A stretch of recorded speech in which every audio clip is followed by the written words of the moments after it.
નમસ્તે વિદ્યાર્થી મિત્રો, ધોરણ 10 ના વિજ્ઞાનના લેક્ચરમાં ફરીથી આપનું બધાનું સ્વાગત છે। આપણે અત્યાર સુધીમાં રાસાયણિક પ્રક્રિયાનો જે કાંઈ અભ્યાસ કર્યો તેમાં બે પ્રકારની રાસાયણિક પ્રક્રિયા આપણે જોઈ।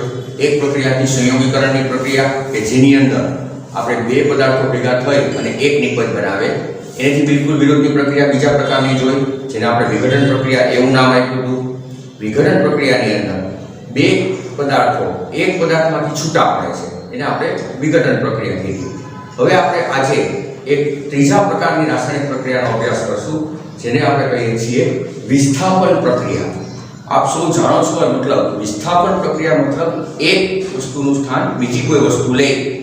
તો રાસાયણિક પ્રક્રિયાની અંદર બે પ્રકારની વિસ્થાપન પ્રક્રિયાઓ જોવા મળે, એક વિસ્થાપન પ્રક્રિયા અને દ્વિવિસ્થાપન પ્રક્રિયા। વિસ્થાપન પ્રક્રિયા થવા માટે થઈને શું કારણો જવાબદાર છે અને શા માટે આવું થાય છે એ સમજવા માટે થઈને આપણે એક સરળ પ્રવૃત્તિ કરીએ।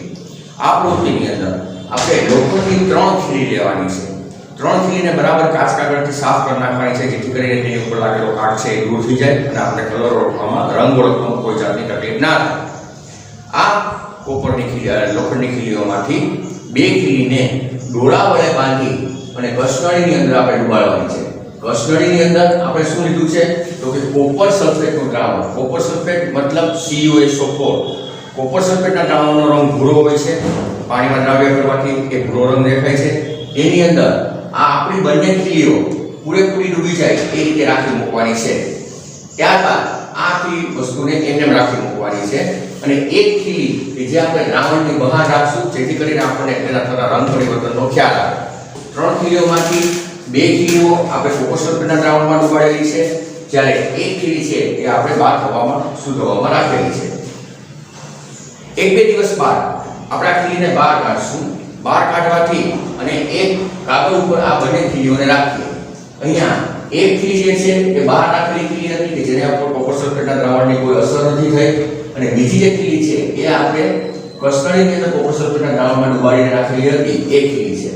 તમને દેખાય છે એ રીતે બહાર રાખેલી ખીલી અને કોપર સલ્ફેટના દ્રાવણવાળી ખીલી આ બંને ખીલીના રંગમાં આપણને અલગ અલગ જાતનો પરિવર્તન જોવા મળશે।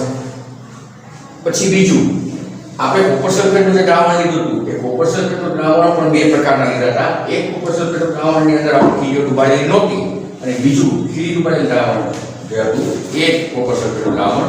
તો બંનેના દ્રાવણની રંગની સરખામણી આપણે કરીએ તો એ દ્રાવણની અંદર આપણને જેની અંદર ખીલી ડુબાડેલી હતી એ કોપર સલ્ફેટના દ્રાવણનો રંગ થોડો આછો થતો હોય એવું આપણને ખ્યાલ આવે છે।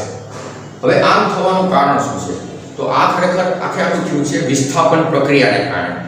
વિસ્થાપન પ્રક્રિયા રાસાયણિક રીતે આપણે જોઈએ તો આ વસ્તુની અંદર આ પ્રવૃત્તિની અંદર વિસ્થાપન પ્રક્રિયા આ પ્રમાણે થઈ છે। આપણે લીધી લોખંડની ખીલી કે જેને આપણે કહીએ છીએ આયન Fe, CuSO4 નું દ્રાવણ લીધું હતું। તો Fe ની ખીલી અને CuSO4 ના દ્રાવણની વચ્ચે રાસાયણિક પ્રક્રિયા થવાને કારણે FeSO4 બને છે કે જેને આપણે કહીએ છીએ આયન સલ્ફેટ અને કોપર છૂટું પડે છે। આમ થવાનું કારણ એ છે કે CuSO4 ના દ્રાવણમાં Cu નું સ્થાન લીધેલું છે Fe, એટલે CuSO4 ની સાથે જોડાઈ જાય છે Fe અને આ બંને થવાને કારણે નવો જ પદાર્થ આપણને મળે છે જેને કહેવાય છે FeSO4। મતલબ કે અહીંયા કોપરનું વિસ્થાપન આયને કરેલું છે જેથી કરીને આપણે વિસ્થાપન પ્રક્રિયા કહી શકીએ। વિસ્થાપન પ્રક્રિયાના અન્ય ઉદાહરણો જો આપણે જોઈએ તો એક પ્રક્રિયા આ રીતે જોઈ શકીએ આપણે Zn મતલબ ઝીંક પ્લસ CuSO4। અહીંયા ઝીંક જે છે એ કોપરનું વિસ્થાપન કરશે અને કોપરનું વિસ્થાપન કરવાને કારણે નવો એક પદાર્થ મળશે આપણને ZnSO4 એટલે આપણે દ્રાવણની અંદર અલગ જ જાતનો કલર જોવા મળશે। અહીંયા પણ આપણે એમ કહી શકીએ કે CuSO4 માના Cu નું વિસ્થાપન ઝીંક દ્વારા થવાને કારણે ZnSO4 એટલે કે ઝીંક સલ્ફેટ આપણને મળ્યો। એવી જ રીતે લેડ Pb CuCl2 જેને આપણે કોપર ક્લોરાઇડ કહીએ છીએ આ પ્રક્રિયાની અંદર કોપરનું વિસ્થાપન કરશે લેડ અને લેડ કરવાને કારણે નવી નિપજ આપણને મળશે PbCl2 જેને આપણે લેડ ક્લોરાઇડ કહીએ છીએ અને કોપરનું વિસ્થાપન મળશે। તો આ બધી પ્રક્રિયાઓની અંદર આપણે એ જોયું કે એક ધાતુ બીજી ધાતુનું વિસ્થાપન કરે છે। મતલબ કે એક ધાતુની સાથે જે સંયોજન હોય એ સંયોજન વચ્ચેનો બંધ તૂટી અને નવો સંયોજન બને છે। પણ અહીંયા બધાની વચ્ચે એક એક પરમાણુની હેરફેર થતી હોવાને કારણે આ પ્રકારની પ્રક્રિયાને આપણે એક વિસ્થાપન પ્રક્રિયા કહી શકીએ। વિસ્થાપનનો એક બીજો પણ પ્રકાર છે જેને આપણે કહીએ છીએ દ્વિવિસ્થાપન પ્રક્રિયા। દ્વિવિસ્થાપન પ્રક્રિયા કેવી રીતે થાય છે એની અંદર કેવી રીતે અણુઓની અદલાબદલી થાય છે એ સમજવા માટે થઈને આપણે હવે આગળ પછી જોઈશું. આપણે જોયું તો આની પહેલાની પ્રવૃત્તિની અંદર એક વિસ્થાપન પ્રક્રિયા કે જેની અંદર એક પરમાણુની હેરફેર થતી હોય, પરંતુ બીજા પ્રકારની પણ વિસ્થાપન પ્રક્રિયા થાય છે જે પ્રક્રિયાને આપણે કહીએ છીએ દ્વિવિસ્થાપન પ્રક્રિયા. તો દ્વિવિસ્થાપન પ્રક્રિયા શબ્દ પરથી તમને ખ્યાલ આવી જાય, દ્વિ મતલબ બે, કે જેમાં બે પરમાણુ અથવા બે આયનોની હેરફેર થતી હોય તો એને આપણે દ્વિવિસ્થાપન પ્રક્રિયા કહીએ. દ્વિવિસ્થાપન પ્રક્રિયામાં કઈ રીતે થાય છે તે સમજવા માટે થઈને આપણે એક પ્રવૃત્તિ કરીએ. એ પ્રવૃત્તિની અંદર આપણે બે કસ્ટડી લેવાની છે, A અને B. એક કસ્ટડીની અંદર આપણે લેવાનું છે સોડિયમ સલ્ફેટનું દ્રાવણ, જ્યારે બીજી કસ્ટડીની અંદર આપણે લેવાનું છે 3 ml બેરિયમ ક્લોરાઇડનું દ્રાવણ. બંને 3 ml દ્રાવણ લઈ અને બંનેને ભેગા કરવાના છે. ભેગા કરવાને કારણે બંને દ્રાવણોની વચ્ચે રાસાયણિક પ્રક્રિયા થશે અને જે કસ્ટડીમાં દ્રાવણ ભેગા કરેલા હશે એની અંદર આપણને બેરિયમ સલ્ફેટના અવક્ષેપ મળશે. અવક્ષેપ મતલબ શું? તો કે કોઈ પ્રવાહી માધ્યમની અંદર કોઈ ઘન પદાર્થ તરતો જોવા મળે તો એને આપણે પ્રતિવિલાસણી પ્રક્રિયાને અવક્ષેપીકરણની પ્રક્રિયા કહેવાય. આ પ્રક્રિયાની અંદર જ્યારે આપણે લેબોરેટરીની અંદર પ્રયોગ કરીએ ત્યારે આપણને બેરિયમ સલ્ફેટના સફેદ અવક્ષેપ મળશે. સફેદ અવક્ષેપ મતલબ દહીંની અંદર જે પોતા જેવા અવક્ષેપ હોય એવા કલરના રંગના તમને અવક્ષેપ બેરિયમ સલ્ફેટના જોવા મળશે. ખરેખર આની અંદર થયું છે શું? તો રાસાયણિક પ્રક્રિયા જોઈએ આપણે તો સોડિયમ સલ્ફેટ કે જેનું રાસાયણિક સૂત્ર છે Na2SO4 અને બીજું દ્રાવણ હતું આપણી પાસે બેરિયમ ક્લોરાઇડનું એટલે કે BaCl2. આ બંને વચ્ચે રાસાયણિક પ્રક્રિયા થવાના કારણે એક નવો જ પદાર્થ બને છે જેને કહીએ છીએ આપણે બેરિયમ સલ્ફેટ, જેનું રાસાયણિક સૂત્ર થશે BaSO4 અને પ્રવાહીની અંદર સોડિયમ ક્લોરાઇડ પ્રવાહી માધ્યમમાં દ્રાવ્ય રહેશે. આમ થવાનું કારણ ખરેખર આ છે કે સોડિયમ સલ્ફેટ જે છે એ આપ સૌ જાણો છો કે આયનીય સંયોજન છે કે જેમાં એક ધન આયન અને ઋણ આયન છે. ધન આયન તરીકે છે તેમાં Na+1 અને ઋણ આયન તરીકે સલ્ફેટ આયન મતલબ કે SO4-2.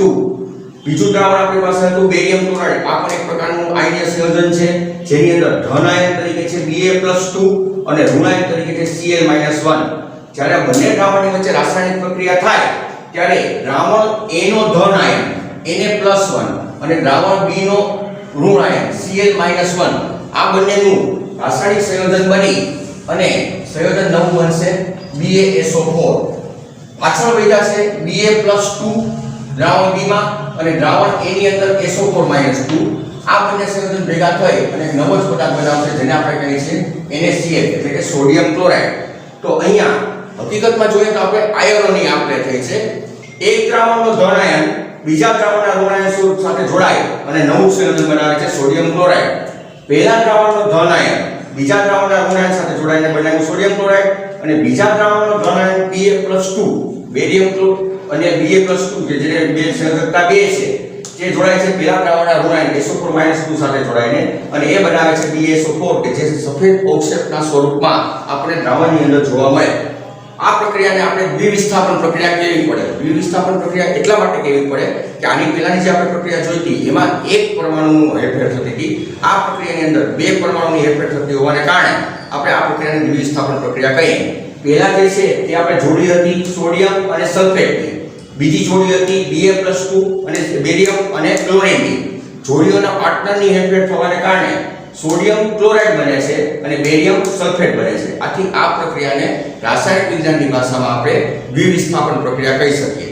જો આપણે અન્ય એક ઉદાહરણ જોઈએ તો અન્ય ઉદાહરણની અંદર આપણે પ્રવૃત્તિ કરીએ તો એની અંદર લેડ નાઇટ્રેટ જેનું રાસાયણિક સૂત્ર થાય છે PbNO3 ટ્વાઇસ અને બીજું દ્રાવણ તરીકે લઈએ આપણે પોટેશિયમ આયોડાઇડ કે જેનું રાસાયણિક સૂત્ર છે Ki. તો નવું સંયોજન બનશે. નવું સંયોજન બનશે એની અંદર મળશે આપણને લેડ આયોડાઇડ અને પ્લસ KNO3 એટલે કે પોટેશિયમ નાઇટ્રેટ. અહીંયા આ આયનનો ધન આયન અને આ આયનનો ઋણ આયન આ બંને વસ્તુ સાથે મળી અને નવું સંયોજન બનાવશે Pbi2. જ્યારે પોટેશિયમ કે જે બીજા દ્રાવણનો ધન આયન હતો અને નાઇટ્રેટ કે જે પહેલા આયનનો ઋણ આયન હતો આ બંને ભેગા મળી અને નવું સંયોજન બનાવશે તમારે લેડ નાઇટ્રેટ. તો આ પ્રક્રિયાની અંદર પણ બે પરમાણુની અથવા તો બે આયનોની હેરફેર થતી હોવાને કારણે આ પ્રક્રિયાને આપણે દ્વિવિસ્થાપન પ્રક્રિયા કહી શકીએ. તો રાસાયણિક પ્રક્રિયાઓની અંદર આપણે કુલ 3 પ્રકાર ગણ્યા. એક સંયોગીકરણની પ્રક્રિયા, બીજી વિઘટન પ્રક્રિયા, ત્રીજી વિસ્થાપન પ્રક્રિયા. વિસ્થાપન પ્રક્રિયાના બે પેટા પ્રકાર છે.